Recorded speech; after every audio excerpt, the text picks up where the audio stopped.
Hey guys, welcome to my channel, Among Stouts. If you're new here, my name is Samantha and I am a new homeschooling stay-at-home mom of 4 kiddos. And today's video, I wanted to share with you guys my summer reading list. I put up a video where I was sharing what my kids are going to be reading over the summer and what they, in the summer reading program that they are going to be participating in. And I asked you guys if you wanted to see my summer reading list, and I did get thumbs up on that a couple times. So that is what I'm sharing with you guys in today's video. A lot of these books I have talked about whenever I initially hauled them, but I buy a lot of books, especially when there's a good deal, so I don't get to all of them right away like I would want to. I really have to dedicate to making a lineup for when I'm going to read through all of the books that I buy.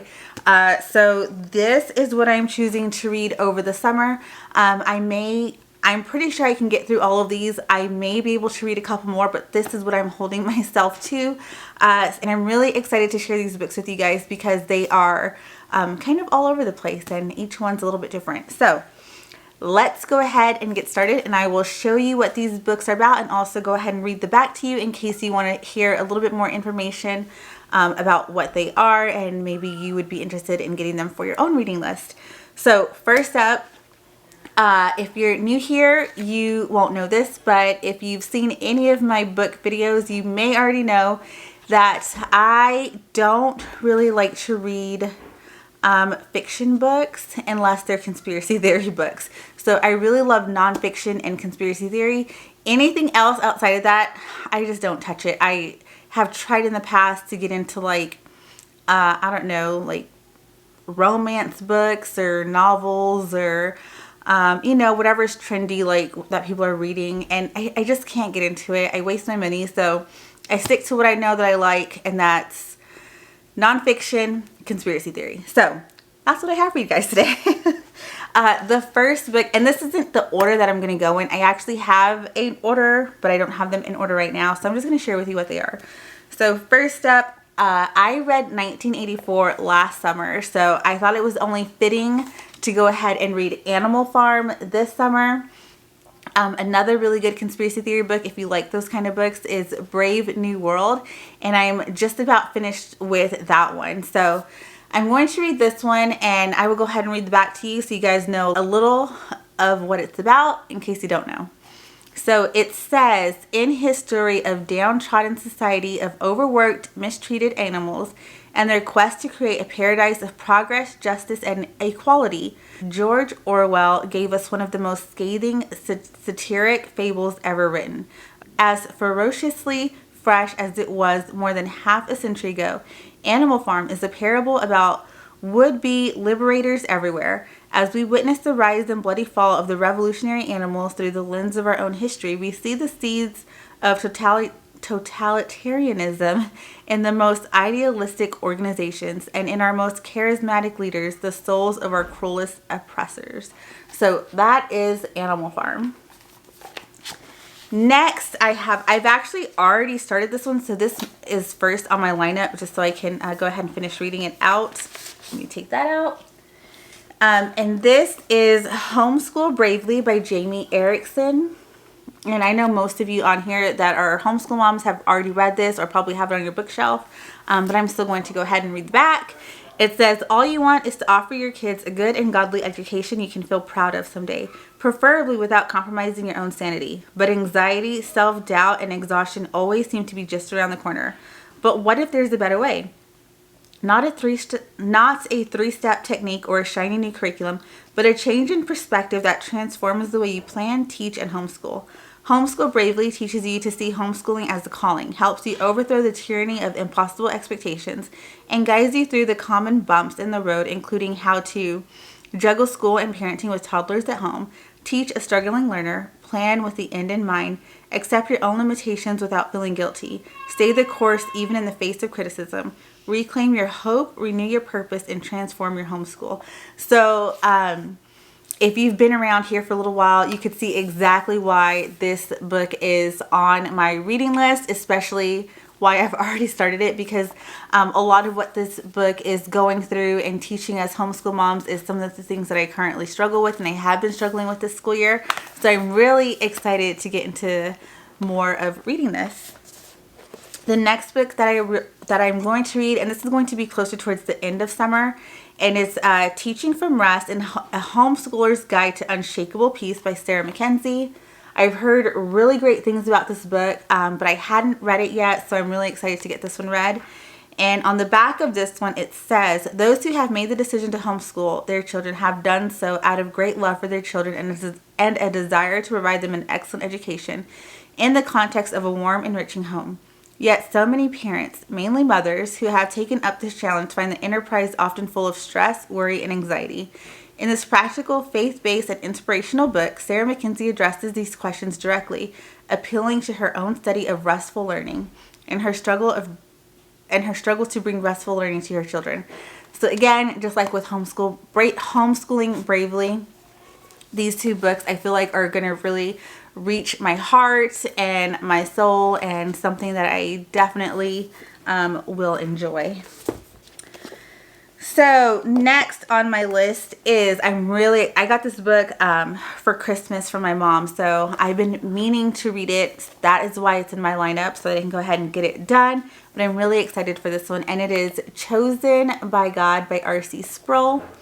And knowing God's perfect plan for His glory and His children. Predestination, says R.C. Sproul, isn't just for Calvinists, it is for all biblical Christians. In this updated and expanded edition of Chosen by God, Sproul shows that the doctrine of predestination doesn't create a whimsical or spiteful picture of God, but paints the portrait of a loving God who provides redemption for radically corrupt humans. There is a mystery in God's ways, but not contradiction. It says, we choose God because He has opened our eyes to see His beauty. We love Him because He first loved us. So I've watched a lot of videos from R.C. Sproul on YouTube over the years, and I'm really excited to start getting into his books, and this is the first one that I have, so I'm super excited about that. The next one that I have is more of an apologetic book, and I've seen this recommended a few times, and so I bought this whenever Amazon was having a sale, and this is one that I'm really excited to read this summer, and it's called Tactics. It says, a game plan for discussing your Christian convictions. In a world increasingly indifferent to Christian truth, followers of Christ need to be equipped to communicate with those who do not speak their language or accept their source of authority. In Tactics, Gregory Kukul demonstrates how to artfully regain control of conversations, keeping them moving forward in constructive ways through the thoughtful diplomacy. You'll learn how to stop challengers in their tracks and how to turn the tables on questions or provocative statements. Most important, you'll learn how to get people thinking about Jesus. Tactics provides the game plan for communicating the compelling truth about Christianity with confidence and grace. This expanded anniversary edition includes updates and expansions of existing tactics, as well as the addition of an all-new tactic and a chapter on many tactics filled with simple maneuvers to aid in discussions. So that is this book. And then last but not least, this is one that I wanted it for such a long time. Again, I got it recently on sale on Amazon, and I'm super excited to read this. I also got the Audible version because I feel like this is one of the, I like to do Audible and books, especially whenever I know that I'm going to really get a lot out of it. So I also have Chosen by God and Animal Farm on Audible, but I also got Triggers on Audible, and it's just so that I can really get into it and take notes sometimes, especially with books like this. So this is Triggers, Exchanging Parents' Angry Reactions for Gentle Biblical Responses. And I talked about this book and why I needed it in a previous video, so I will link that down below with other resources that I got as well to read, but this is one that I'm reading this summer. And it says, do you believe your struggle with anger stems from the wrong behavior you see displayed in your children?